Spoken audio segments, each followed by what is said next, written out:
กราบสวัสดีครับพี่น้องFCแฟนช่องของทั้งช่องพอปูนาคมหาลาภเบิดไปเลยได้ขนาดเด้อมื้อนี้ข้าติดภารกิจข้าติดภารกิจมื้อนี้ที่จริงแล้วพอปูนาคปล่อยเลขเล่าประเดี๋ยวต้องว่าประเดี๋ยวทั้งหมดเพราะฉะนั้นมื้อนี้ให้พี่น้องเบิ่งเอาถ้าผู้ใดเบิ่งท่านกับท่านมงท่านแล้วก็แล้วไปเด้อเลขเล่าพอปูนาคน่ะปล่อยไปแล้วคือ46กับ49เลขเล่าวันที่15นี่เด้วันศุกร์ที่15เนี่ยแต่มื้อนี้หาว่าเป็นโค้งสุดท้ายพอปูนาคมื้ออื่นสิยากอีกสิบ่ได้เฮ็ดหยังเงี้ยทำยังอีกว่าต่อไปมืออื่นพอผู้นาคมือนี้พอผู้นาคปล่อยโค้งสุดท้ายเด้อก่อนสิโค้งสุดท้ายมือแรงขันมาลงท่านกะว่ากันบ่ว่าของน้องพี่น้องเนาะมือนี้พอผู้นาคปล่อยเลขโค้งสุดท้ายเลขที่พอผู้นาคเอาไว้เลขที่พอผู้นาคไปตั้งศาลแล้วถูกตั้ง3ตัวตรงถึกแล้ว3ตัวตรงอาทิตย์ก่อนๆน่ะพอผู้นาคเกือบทั้งอาทิตย์พี่น้องนะถูกหวยทั้งอาทิตย์แต่ทั้งช่อง YouTube มันบ่ไปเบิ่งมื้อนี้มันสิไปอีกบ่ทำบ่ได้ถ่ายทอดสดเบิ่งมันสิไปอีกบ่นะพี่น้องเนาะเอาพี่น้องเข้ามาแล้วก็1กำลังแรงแชร์แรงใจเด้อกด Subscribe กดไลค์กดแชร์ให้พ่อปูนาคช่องน้อยๆนะพี่น้องเด้อเมื่อนี้พ่อปูนาคมีเลขมาให้ทั้งหมด4คู่เด้อพี่น้องเด้อมีเลขมาให้พี่น้องเฮาไปพิจารณาทั้งหมด4คู่เลขชุดแรกเป็นชุดที่เลขปูขาว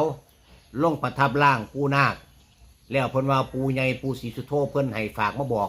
ให้ลูกเต้าเล่าหลานให้ค่อยกินกินคำน้อยๆอย่ากินคำใหญ่กินคำน้อยๆอย่ากินคำใหญ่ขาได้แล้วก็ทำบุญน้ำเพิ่นก็ว่าจังสี่เนาะพี่น้องเนาะเพิ่นก็บอกพ่อปูนาคว่า74จะกลับมาอีกครั้งหนึ่งเลข74จะกลับมาอีกครั้งหนึ่งแต่อีกไม่นานเลข1ตัวสุดท้ายจะตามมาพ่อปูนาคเลยตีใส่74กับ7441แล้วก็17ได้พี่น้องเนาะ7441แล้วก็17เดี๋ยวมีลงคลิปไว้ให้ช่วงสุดท้ายอยู่พี่น้องแล้วก็เลขอีกตัวนึงที่พ่อปูนาคอุบเอาไว้เลขตัวนี้เห็นขึ้นอยู่ใบโพทองมองที่ปูนาคไปตั้งศาลพี่น้องพอพ่อนาคอุบเอาไว้ว่าจะมาเปิดเผยวันที่15มื้อนี้กับวันที่15พ่อปูนาคก็เลยเห็นแล้วว่าตัวนั้นมันเป็นเลข73นะพี่น้องเด้ออันนี้คือเลขใหญ่เด้อเลขวันที่16เดือนพฤษภาคม2569ของเฮานะพี่น้องครับวันที่16พ่อปูนาคให้4หางได้แก่หมายเลข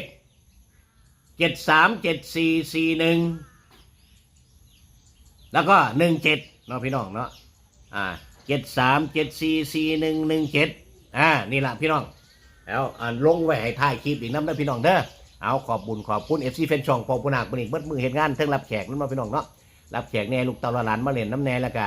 ช่อง YouTube ต่างๆมาถ่ายทำน้ำแน่พี่น้องมื้อนี้ก็เลยฟ้าวในจังหน่อยจนคำมาพอพี่พอน้องมันสิลงได้อีกบ่บุ้เนี่ยเพราะฉะนั้นใครเห็นคลิปนี้แหละให้เฮงมาหมานลำรวยๆเด้อพี่น้องเด้อเอาสบายดีพี่น้อง